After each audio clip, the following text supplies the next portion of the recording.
Graça e paz, meu querido irmão. Espero que você esteja bem. Nossa, meu nariz está brilhando hoje, hein?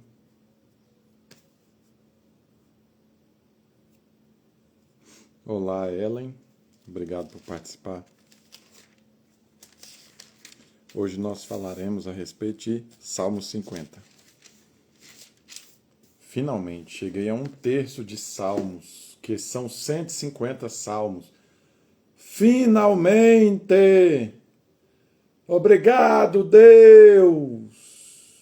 Pai Todo-Poderoso, o Senhor me deu saúde e vida até aqui. Aleluia.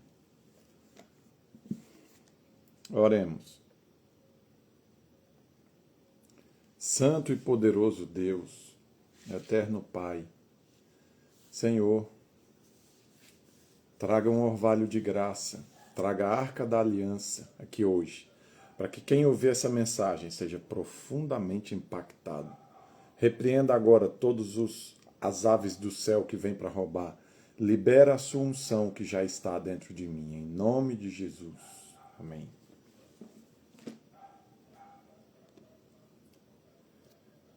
Hoje eu tenho pouco tempo, então eu vou falar mais rápido. Fala, Senhor, ó Deus Supremo, convoca toda a terra do nascente ao poente, desde Sião, perfeita em beleza. Deus resplandece. Nosso Deus vem, certamente não ficará calado. À sua frente vai um fogo devorador, e ao seu redor uma violenta tempestade. Ele convoca os altos céus e a terra para o julgamento do seu povo. Ajuntem os que me são fiéis, que, mediante sacrifício, fizeram aliança comigo. E os céus proclamam a sua justiça, pois o próprio Deus é o juiz. Ouça, meu povo, pois eu falarei, vou testemunhar contra você, Israel. Eu, que sou Deus, o seu Deus, não acuso pelos seus sacrifícios, nem pelos holocaustos que você sempre me oferece. Não tenho necessidade de nenhum novilho dos seus estábulos, nem dos bodes dos seus currais, pois todos os animais da floresta são meus, como são as cabeças de gado aos milhares nas colinas. Conheço todas as aves nos montes e cuido das criaturas do campo. Se eu tivesse fome, precisaria dizer a você? Pois o mundo é meu e tudo o que nele existe. Acaso como carne de touros ou bebo sangue de bodes? Ofereça a Deus em sacrifício a sua gratidão. Você sabe? Vou ler primeiro. Cumpra os seus votos para com o Altíssimo. E clame a mim no dia da angústia, e eu o livrarei, e você me honrará. Mas ao ímpio Deus diz: que direito você tem de recitar as minhas leis, ou de ficar repetindo a minha aliança? Pois você odeia a minha disciplina e dá as costas às minhas palavras. Você vê um ladrão e já se torna seu cúmplice. E com adúlteros se mistura. Sua boca está cheia de maldade, e a sua língua formula a fraude. Deliberadamente você fala contra o seu irmão e calunia o filho de sua própria mãe. Ficaria eu calado diante de tudo o que você tem feito? Você pensa que eu sou como você? Mas agora eu acusarei diretamente, sem omitir coisa alguma.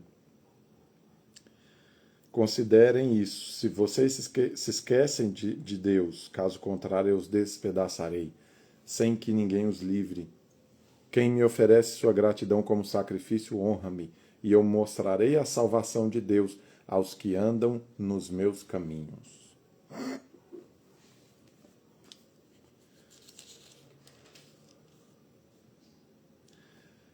Versículo 9 ele diz: não tenho necessidade de nenhum dos novilhos dos seus estábulos. Você sabe por quê? Deus ele não é um demônio ou uma pessoa, um ser humano que precisa de alguma coisa.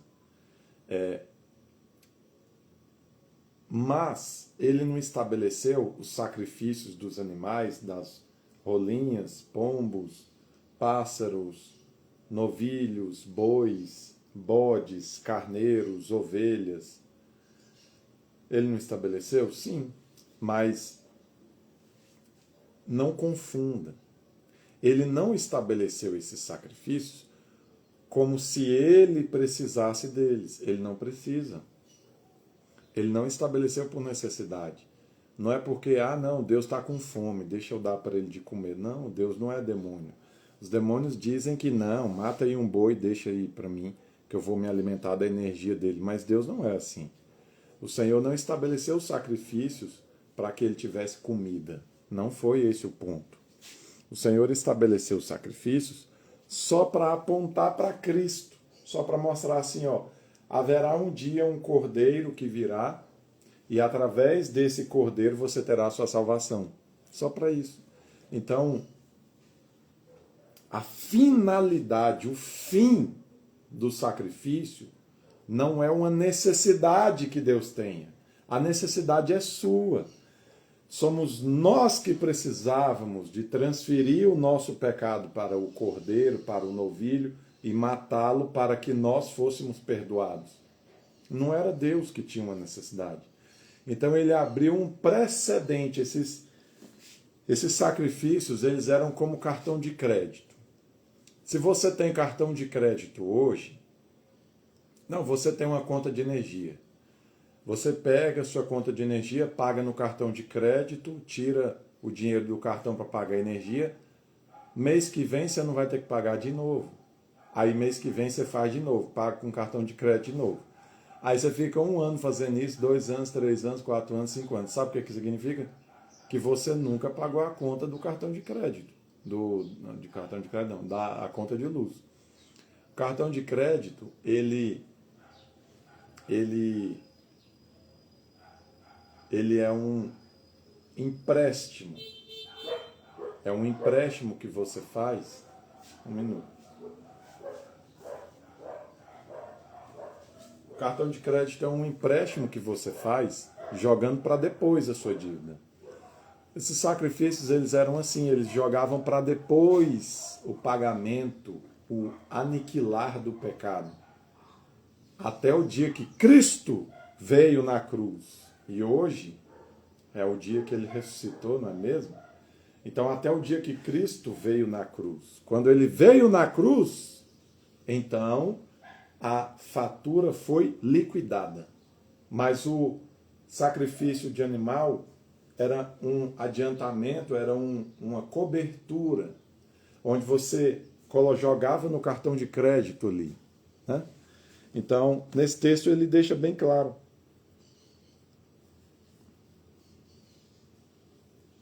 Eu não preciso do sacrifício. Oi, Isabelle, tudo bem? Vamos na igreja hoje, viu? Então, o Senhor não precisa do sacrifício como se fosse uma necessidade dele. Não, ele não precisa dessa forma. Ele permitiu o sacrifício, estou bem também, Isabelle, para que você pudesse ter vida, apesar de ser pecador. Não foi por uma necessidade dele, mas por uma necessidade sua. Versículo 14, ele diz: ofereço a Deus. Tá bom, então próximo domingo você vai. Versículo 14, ofereça a Deus em sacrifício a sua gratidão.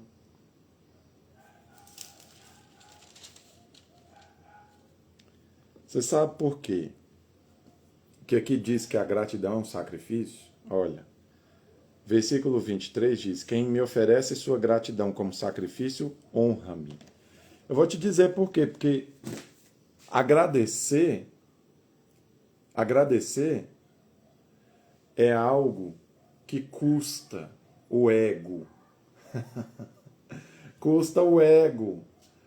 Sabe? Para você agradecer, você tem que assumir, você tem que dar o braço a torcer de que as coisas não estão perfeitas. Você sabe por quê? A vida de ninguém, as coisas nunca estão perfeitas. Às vezes você alcança um monte de coisa, mas você pode lembrar assim, nossa, tem um monte de coisa ainda para me alcançar. Nós sempre estamos insatisfeitos. Só que a gratidão é a satisfação. A gratidão é o contentamento, é você se contentar com o que você tem. Mas sempre tem alguma coisa que está faltando. Às vezes você está com um filho, você quer 2. Você está com a casa, você quer 2. Você está com a casa, mas ela não está pintada, você quer pintar a casa. Você está com um carro, mas ele não tem ar-condicionado, você quer outro. Aí, assim sucessivamente, você vai olhando para a sua vida, você tem um sofá, ele é maravilhoso, só que tem um buraco nele, você quer comprar outro. Então, agradecer é um sacrifício. É como você engolir o seu orgulho, o seu ego e dizer: obrigado, Senhor, por isso que eu tenho, seja pouco ou muito, mas obrigado, Senhor. Então você engole a sua justiça própria. Você encerra ali a necessidade do seu ego e você se acomoda humildemente às coisas que você tem. Você se acomoda, às vezes você não tem a melhor mãe do mundo, aí você pensa, minha mãe erra demais comigo, por que eu vou agradecer por ela? Então, sacrifício de gratidão é você entender que, biblicamente, você merece só o lago de fogo, você merece ser condenado ao inferno. Porém, todavia, entretanto, ele te amou de tal maneira que entregou o seu filho para que você não pereça nos seus pecados. Se você, então, merece o pior e você ainda tem algo mediano ou algo bom, você tem sim motivo para agradecer. Por quê? Porque poderia estar pior. Se poderia estar pior, então você tem um motivo para agradecer pelo que você tem, apesar de não ser perfeito como você gostaria. Então, apesar de não ser perfeito como gostaria, você tem sim motivo para agradecer. Então, é por isso que é necessário sacrificar-se para agradecer. Você vai sacrificar o orgulho, a vaidade, e você vai se forçar a agradecer pelo bem e pelo mal, sabendo que o Senhor está no controle de todas essas coisas. Nas notas de rodapé do teólogo, diz assim: o Senhor exige prestação de contas do seu povo da aliança, quando todos se reúnem diante dele em adoração no templo. O salmo parece ter sido composto para uma liturgia no templo, na qual Israel reafirma seu compromisso com a aliança de Deus. Então, liturgia é a forma como você dirigirá o culto. Essa liturgia estava possivelmente relacionada com a festa das cabanas, que era uma das 3 festas tradicionais repetitivas do povo judeu.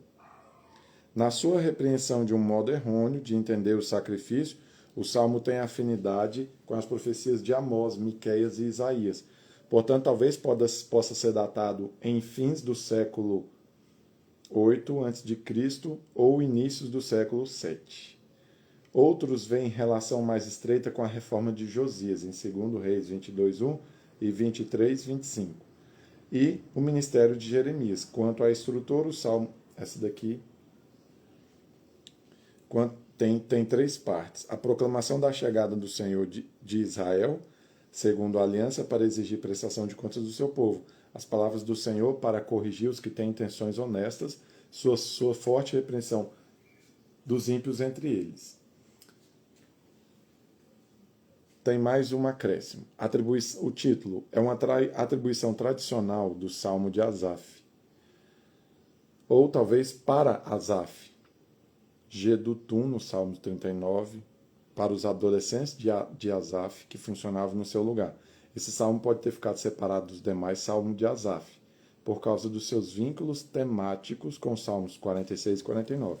Asaf era um dos 3 líderes de corais de Davi. Então, Asaf, que Deus lhe bendiga também, Cíntia. Muito obrigado. Falando espanhol, né? Eu estudei um pouquinho de espanhol, mas bem pouco. Não sei falar bem, não. E do verso 1 ao 6, ele diz: o Senhor vem na adoração do templo a fim de corrigir e repreender o seu povo. Israel deve saber que o Deus de Sião é o Deus de Sinai.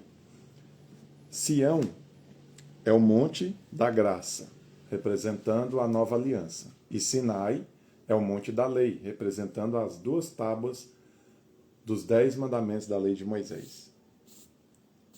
O Senhor, o Deus Supremo, é digno de nota pelo seu uso de inúmeros nomes e títulos para Deus. Quando Moisés renovou a aliança entre o Senhor e Israel nas planícies de Moabe, invocou os céus e terra para servirem de testemunhas à aliança como terceiros. O Senhor agora conclama as testemunhas a fim de testificarem que a palavra agora dirige ao seu povo e está de total acordo com aquela aliança. Bem, espero que você tenha sido abençoado com alguma dessas verdades, principalmente a da gratidão. Nós precisamos de oferecer um sacrifício de gratidão. O Senhor sabe como que é o nosso coração. Temos um coração ingrato. Então, agradecer, muitas das vezes, é penoso, é difícil. Você tem que se esforçar, você tem que se sacrificar. Você tem que parar de olhar para as imperfeições e dizer, eu não mereço nem isso, por que eu vou ficar criando caso com coisas maiores que eu não tenho? Então você vem e fala, Senhor, obrigado por esse marido defeituoso, obrigado por essa moto que não presta direito, mas agradeça, porque a gente sempre tem esse olhar, né? Esse olhar crítico, negativo, mas você tem que conseguir fazer uma reviravolta no coração e nos olhos, né? Na forma como você olha, para que você consiga enxergar um motivo para agradecer.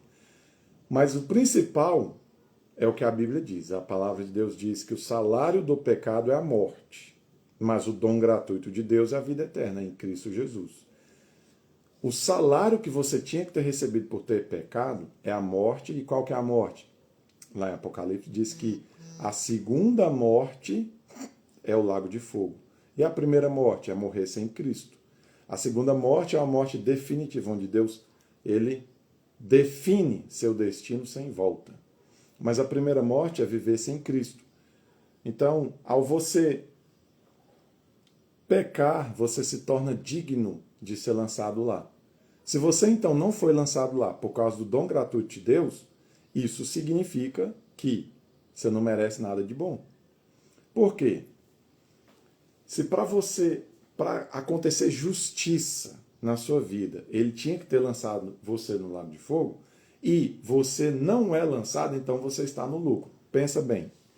Se você fez algo, um crime digno de morte, mas você continua vivo, então você não é digno dessa vida que você vive.